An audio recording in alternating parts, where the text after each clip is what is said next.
Over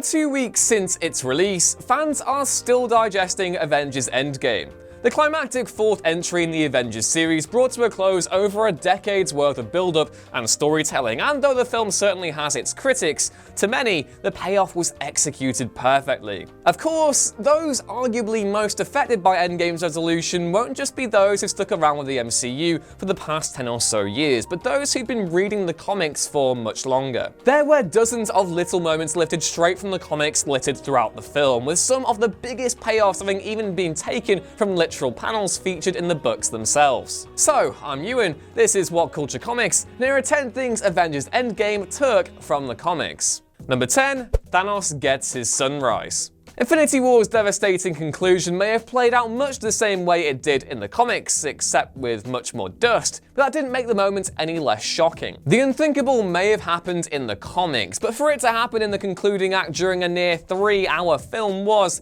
at the time, unthinkable. Here's footage of me dying after the midnight release, if you don't believe me. Good morning, welcome to What Culture. We have just got back from the Infinity War midnight showing. Yeah. Likewise, seeing the Mad Titan get his happy ending, staring out at the sunrise knowing he'd accomplished his mission, was particularly gut-wrenching. But it's how it played out in the comics, right down to the detail of Thanos hanging his armor up like a scarecrow. Endgame picks up with the Mad Titan basking in his destruction, living a simple life, and the image of his armor displayed in the sun like a monument to his genocide was lifted straight from the original Infinity Gauntlet. Number 9, the Professor. Professor Hulk was far and away one of Endgame's best surprises, and though Bruce Banner's entire arc was logically building to his dual personalities coming together, there was precedent in the comics to back it up too. The typical depiction of the Hulk as a giant indecipherable warpath might be iconic, but it's not always been the case. Open up some of the best Hulk books, and you'll find a much more eloquent version of the not-so-jolly Green Giant, with the best undoubtedly emerging during Peter David's stint on the character. David pioneered a new personality for the character referred to as the Professor in Incredible Hulk number 377. Although it's not Banner who takes credit for the merging of his personality with that of his other half, the comics also include the added wrinkle of the Grey Hulk vying for control. Bruce still achieves his Professor persona thanks to some scientific meddling, only this time it's from therapy. Only time will tell as to how long Professor Hulk sticks around, but given he was a definite highlight of Endgame, sorry Hulk haters, he's hoping he's in it for the long run. Number 8, New Asgard. Thor proclaims Asgard to be a people, not a place, in Thor Ragnarok, which is fortunate as their old home is obliterated by Surtur. The Asgardian diaspora then searches the cosmos in hope of finding somewhere to settle, which Endgame reveals to be Earth. Dubbed New Asgard, the settlement seems to be somewhere off the coast of Scotland or Norway, and effectively looks like it's a sleepy fishing village. Unsurprisingly, this whole element was taken from the comics themselves, when Thor relocated Asgard to the town of Broxton, Oklahoma. The realm would return to its own a couple of years later, but not before Norman Osborn and Hammer, edgy S.H.I.E.L.D. basically, led an all-out invasion against it during the events of Siege. This raises a whole host of possibilities for MCU Phase 4,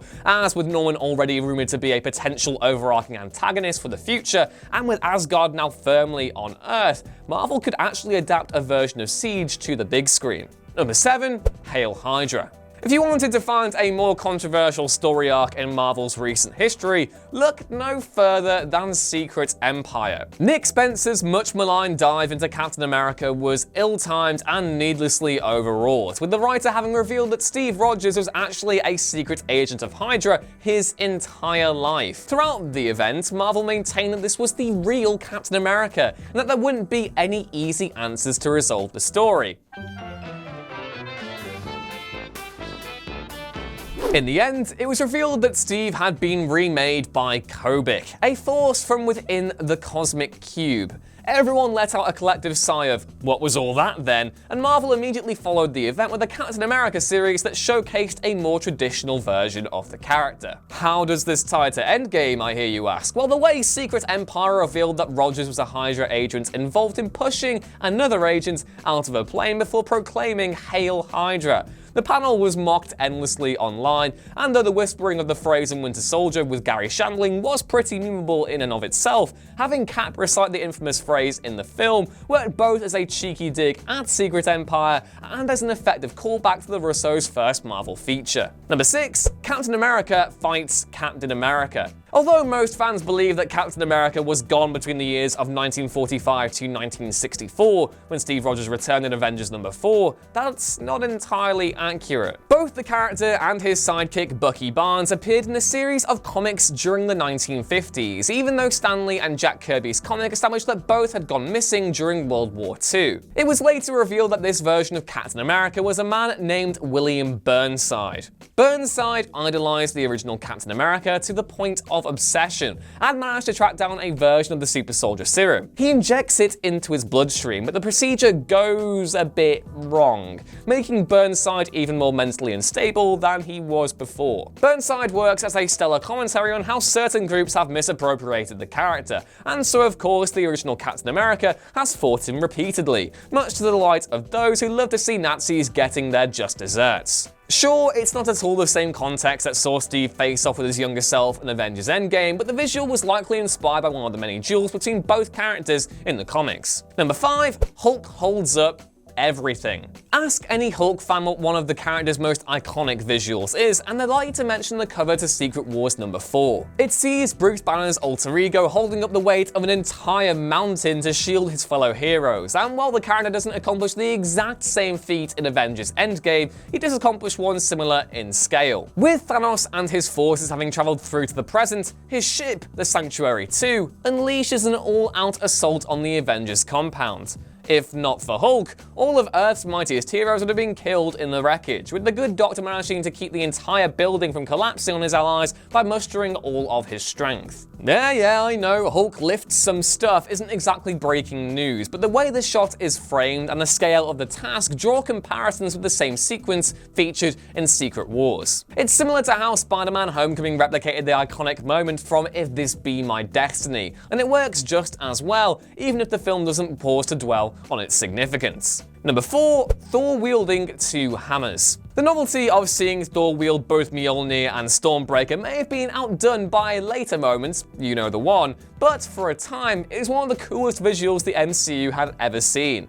Perhaps unsurprisingly, it was also lifted directly from the comics. The Odinson has wielded 2 different versions of Mjolnir on plenty of occasions, and is even set to wield 2 again as the War of the Realms progresses. Perhaps the most famous occasion where Thor used to it once, however, came much earlier during Jason Aaron's run on the character, where he took on Gore the God Butcher. Fingers crossed he appears in Thor 4. Number 3. Captain America wields Mjolnir. The question of whether or not Captain America was worthy enough to wield Mjolnir was answered a long time ago in the comics, but that still didn't make the moment he picked up the hammer in Endgame any less surprising. Whatever your theory on how Cap managed to lift Thor's hammer, the fact that he did can only be considered a natural progression of the character's arc over the course of the films. The Steve Rogers of the MCU is just as worthy as the one from the comics, who's also managed to wield Mjolnir on more than one occasion. He did so first in Thor number 390 while operating under a different identity, but perhaps the single greatest occasion where Steve wielded the hammer came in Fear itself, where he picked up the weapon to assemble the Avengers and save the day. Number 2. Iron Man uses the Infinity Gems. It's impossible to take away from just how brilliant and unique Endgame's handling of Tony Stark's fate was. But even though the way in which it played out didn't involve any major cues from the comics, the image of Iron Man wielding the gems was featured in a Marvel book not so long ago. Around 10 years in the past, the smartest minds among Earth's mightiest heroes banded together to form the shadowy organization known as the Illuminati, a group of heroes determined to rid the Infinity Gems from existence, or at least that's how they start out. They balls it up, for lack of a better phrase, which leads to a whole host of unfortunate events involving the multiverse, but for a moment, their procuring of the stones does come in handy. Facing the Hood, who had stolen various other Infinity Gems, Iron Man becomes the first human to wield the power of the Infinity Gauntlet. He sends the Hood to prison, and then pretends to destroy all the gems using the help of the gauntlet itself. Not nearly as heroic as his sacrifice in Endgame, but at least there's no arguing with how John Romita Jr. managed to sell the moment. Number 1. Sam Wilson becomes Captain America. Although the vast majority of fans had placed their bets on Bucky Barnes becoming the new Captain America, come Endgame's conclusion, and it was Sam Wilson who was now set to wield the shield. Both Bucky and Sam had taken on the identity of Captain America before, with Bucky doing so during Ed Brubaker's seminal stint on the book, but the circumstances surrounding Steve's retirement in Endgame actually meant that it made perfect sense for Sam to take up the mantle. Bucky just didn't want to live in his best friend's shadow, but not only that though, the manner of Sam becoming Captain America was very similar to how it happened in the comics. A few years ago, Steve Rogers suffered an unexpected side effect from the super soldier serum. It aged him to a 90-year-old man, and with Bucky having long since abandoned the Captain America identity, Sam was the next in line to take up the mantle. Endgame, although for drastically different reasons, also sees an aged Steve Rogers pass on the identity to his longtime partner. He's hoping that when Sam suits up, the costume looks just as good as it did in the comics.